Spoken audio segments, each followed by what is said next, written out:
अगर आप मुझसे यूपीपीसीएस का भी अगर अटेम्प्ट करवाना चाहेंगे जी, जी। तो मैं वो भी करने के लिए तैयार हूँ। बिल्कुल, इतनी अच्छी मेरी बिल्कुल हम मान सकते हैं क्योंकि आपका हाँ, बिल्कुल आप सही कह रहे हैं। पर देखिए एजुकेशन एक ऐसी क्या कहें वेपन है। जी। फीलिंग तो बहुत अच्छी है और एक जो हसल होता था लाइफ में कि कुछ करना है, कुछ करना है। ये जो फर्स्ट जैन है जब हम वीडियो बना रहे हैं जी, जी, जी। तो ये फर्स्ट जैन की बात ही अलग है जो हेलो दोस्तों, सक्सेस स्टोरी की श्रृंखला में आज हमारे साथ मौजूद हैं नेहा विश्वकर्मा जी, जिन्होंने अपनी कड़ी मेहनत और लगन के साथ उत्तर प्रदेश सब इंस्पेक्टर में अपने चयन को सुनिश्चित किया है। आज हमारे साथ मौजूद हैं वे। सर्वप्रथम आप नेहा जी, आपको बहुत बहुत शुभकामनाएं कि आपने दरोगा पद पर अपना चयन सुनिश्चित किया है। तो आपने अपने बारे में हमारे दर्शकों को कुछ बताएं। आपका नाम क्या है, आप कहाँ से हैं और आपने कहाँ कहाँ पढ़ाई की? सबसे पहले तो मैं धन्यवाद करना चाहूँगी आपके जी। प्लेटफॉर्म का कि आपने मुझे ये अपॉर्चुनिटी दी कि मैं यहाँ से कुछ अपने बारे में बता सकूँ जी मैम, जी दर्शकों मैम। को। जी। मेरा नाम नेहा विश्वकर्मा है। मैं एक स्मॉल से टाउन से बिलोंग करती हूँ, उरई से। जालौन डिस्ट्रिक्ट का ये हेडक्वार्टर है। जी, जी। और मेरा बैचलर ऑफ साइंस है जो कि 2019 में कंप्लीट हुआ था। जी। बस। मैम, आपने ये सब तैयारी की, पढ़ाई की, सब कुछ किया, तो सबसे पहले आप ये बताइए कि आप यूपीएसआई में सिलेक्टेड हुईं, तो क्या आपने तैयारी यूपीएसआई के लिए ही की थी या फिर किसी आप अदर एग्ज़ाम की तैयारी कर रही थीं और आपका लक साथ दिया और आप इसमें जॉइन हो गईं? देखिए तैयारी तो मैं यूपीएसआई से जब इसका नोटिफिकेशन आया था तब मैं कर रही थी इसकी तैयारी, तब से ही मैंने स्टार्ट करी थी। बट मैं एसएससी की तैयारी कर रही थी जी, एसएससी की स्पेशली। तैयारी की। हाँ। आपने स्पेशली एसएससी की तैयारी की है, लेकिन फिर भी आपने यूपीएसआई में अपना चयन हाँ। सुनिश्चित किया है। इसके लिए आपने कितनी पढ़ाई की और कैसे सब्जेक्ट को मेंटेन रखा? देखिए मेरा मैथ्स और रीजनिंग पोर्शन हमेशा से जी, स्ट्रांग रहा जी, है। जी, जी। मैं सीबीएसई स्टूडेंट हूँ इसलिए मेरा हिंदी पोर्शन हमेशा से वीक था। तो जैसे ही नोटिफिकेशन इसका आया तो सबसे पहले मैंने कंसंट्रेट सिलेबस पे किया, इसका सिलेबस क्या है। जी। और क्या था कि सिलेबस जो था मैंने उसके दोनों पेपर अपने स्टडी टेबल के ऊपर लगा लिए थे कि मुझे मैं पढ़ना क्या जी, है। जी, जी।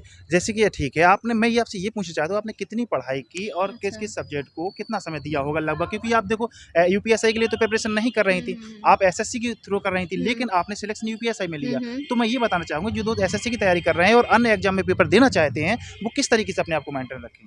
देखिए अगर आप एसएससी स्टूडेंट हैं आपको मैथ्स और रीजनिंग में कुछ भी प्रॉब्लम नहीं होने वाली है जी, जी। क्योंकि इसकी आप इसके अलावा लॉ लॉ आप लॉ या राज्य व्यवस्था जैसे? राज व्यवस्था आपको पढ़नी पड़ेगी, अच्छे से पढ़नी पड़ेगी। मैंने बहुत अच्छे से पढ़ी थी। जी, जी।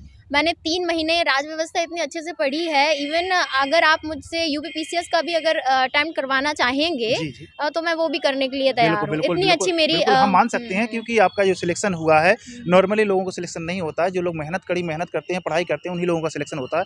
एक बात मैं आपसे मैम पूछना चाहूँगा कि 21वीं सदी चल रही है, लेकिन अभी भी हमारे गाँव देहात या फिर शहरों को मान के चलें, कुछ माँ-बाप या कुछ गार्जियन ऐसे भी हैं जो लड़कियों को पढ़ाना नहीं चाहते हैं और ख़ास तौर से यदि हम बात करें पुलिस विभाग में लड़कियों को नहीं भेजना चाहते हैं, उन ऐसे माँ-बाप या ऐसे गार्जियन के लिए आप क्या कहना चाहेंगी? देखिए, मैं आपसे यही कहना चाहूँगी सबसे पहले तो क्योंकि मैं खुद ही ऐसी फैमिली से आती हूँ जहाँ जी। लड़कियों को ज़्यादा नहीं उठाया जाता है। बिल्कुल, बिल्कुल। तो आप इस मैं बिल्कुल अपने घर में बड़ी हूँ और मेरी चाचा की जो दोनों लड़कियाँ हैं जो कि उम्र उनकी 18 साल हुई है, जी, इसी अप्रैल में उनकी शादी कर दी गई। का शादी कर दी गई। शादी कर दी गई तो जी। मैं आपसे केवल यही कहना मुझे जो भी देख रहे हैं मैं उनसे यही कहना चाहूँगी कृपया प्लीज़ अपनी मैं एक रिक्वेस्ट करना चाहूँगी आप अपनी लड़कियों को प्लीज़ पढ़ाएँ। क्योंकि आप अभी उनके साथ हैं बट पता नहीं उनकी लाइफ में आगे क्या ही होना है, आप तब तो उनके साथ नहीं रहेंगे। तो वो जो आपकी बेटी है वो अपने पैरों पे खड़ी होके वो खुद का सपोर्ट करे तभी तो वो आगे किसी का सपोर्ट करेगी। तो और लड़कियों को खुद ये सोचना चाहिए कि वो खुद अपने लिए कुछ करें। कुछ अपने लिए और मैंने देखा है लड़कियों को टिकटॉक वगैरह में लगी रहती हैं कहीं मतलब उनको ये इन चीज़ों का मैं कहती हूँ उन्हें शौक है तो वो करें। लेकिन एक पर देखिए एक तरीके से देखा जाए तो सोशल मीडिया भी बुरा नहीं है, लेकिन एक लिमिट। जैसे कि मैं हाँ, यदि हम बात करें, मतलब हर चीज़ हाँ। की एक लिमिट होती है। यदि आप लिमिट पे आप हर जगह रह सकते हैं, यूट्यूब प्लेटफ़ॉर्म जो भी आप सोशल मीडिया प्लेटफ़ॉर्म यूज़ करते हैं, उसको एक लिमिट में यूज़ करें। हाँ, क्या मैं सही कह रहा बट हूँ? हाँ, बिल्कुल आप सही कह रहे हैं पर देखिए एजुकेशन एक ऐसी क्या कहें वेपन है जी, जिसके अकॉर्डिंग आप एक वर्ड को कॉन्कर कर सकते हैं। बिल्कुल, बिल्कुल। है ना? तो मैं लड़कियों को यही कहूँगी कि खुद की पर्सनैलिटी और खुद को एक अपनी पोजीशन अपने घर में और जिस घर में आप भगवान करे किसी अच्छे घर में अगर आप जा रही हैं तो वहाँ पे भी अपनी पोजीशन बना बनाने के लिए आपको इस एजुकेशन विपिन का इस्तेमाल करना ही बिल्कुल पड़ेगा। करना होगा, बिल्कुल आपने तो एक जैसे कि हम बात कर लेते हैं, कुछ बच्चियाँ हैं या नई लड़कियाँ हैं या नए लड़के हैं जो भी हैं पुलिस विभाग में जाना चाहते हैं, सब इंस्पेक्टर की तैयारी करना चाहती हैं, तो ख़ास तौर से लड़कियों के लिए आप क्या कहना चाहेंगी? कैसे तैयारी करें, कैसे पढ़ाई को मेंटेन रखें? देखिए, सबसे पहले मैं तो आपको बात बताऊँ, अभी बाहर जाने की आपको बिल्कुल भी ज़रूरत नहीं है। जी। जैसे कि पेरेंट्स हमारे अलाउ नहीं करते हैं सोसाइटी को देख के कि मैं आपको बाहर नहीं भेज सकता जी, हूँ। जी, जी। तो आपके पास मोबाइल है, आप मोबाइल का परफेक्टली यूज़ करिए। मैं सच बताऊँ तो यूपीएसआई की मैंने जो तैयारी की है, मैं आपको मोबाइल से ही की है। पेपर मोबाइल से किया है, क्या आपने मोबाइल से की मोबाइल है। में किसी स्पेशल कोर्स हाँ, लिया है? हाँ, कोर्स तो नहीं लिया था मैंने बट मैंने जो एसटी वगैरह हैं वो मोबाइल से ही दी थी मैंने। और एक चीज़ है मतलब जो भी क्या कहते हैं मैराथन वीडियोज़ जो आती थी वो मैंने बड़े अच्छे से देखी थी। अच्छा, अच्छा, तो जो हाँ। जो नए बच्चे हैं वो ख़ास तौर से मैराथन वीडियो पर भी विशेष ध्यान हाँ, दें। मैराथन वीडियो पे विशेष आप ध्यान दीजिए और भी जो चीज़ें हैं आप चलिए मैम, अपनी ये तो बुक्स। की बात। अब आप इससे मैम एक क्वेश्चन और पूछना चाहेंगे।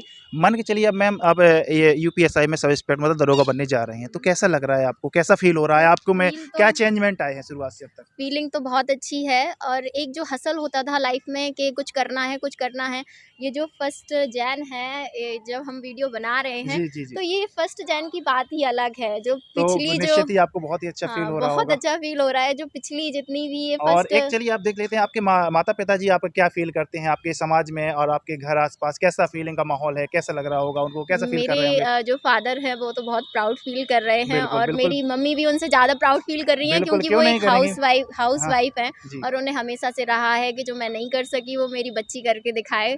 तो दोनों लोग बड़े खुश हैं और चलिए आपके एक लास्ट क्वेश्चन मैं आपसे पूछना चाहूँगा मैम कि आपकी सफलता का जो मुख्य श्रेय आप किसको देना चाहेंगे? मम्मी-पापा या इसके अलावा किसी अदर्स को?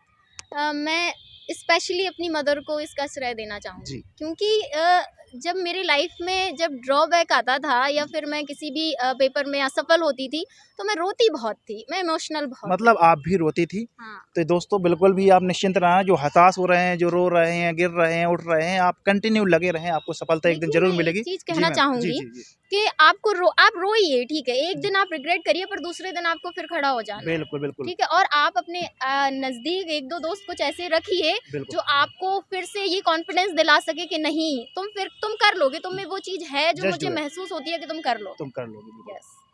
बिल्कुल मैम, नेहा मैम, आपसे बात करके हमको बहुत-बहुत अच्छा लगा और जिस तरीके से आपने हमारे व्यूवर्स को और जो ख़ास तौर से जो गर्ल्स हैं, जो तैयारी कर रहे हैं, उनको इतने अच्छे मोटिवेटेड शब्दों में समझाया और उनको एक सही राह दिखाने के लिए कुछ शब्द बोले और आपने इतना सारा समय निकाला, इसके लिए आपका बहुत-बहुत शुक्रिया।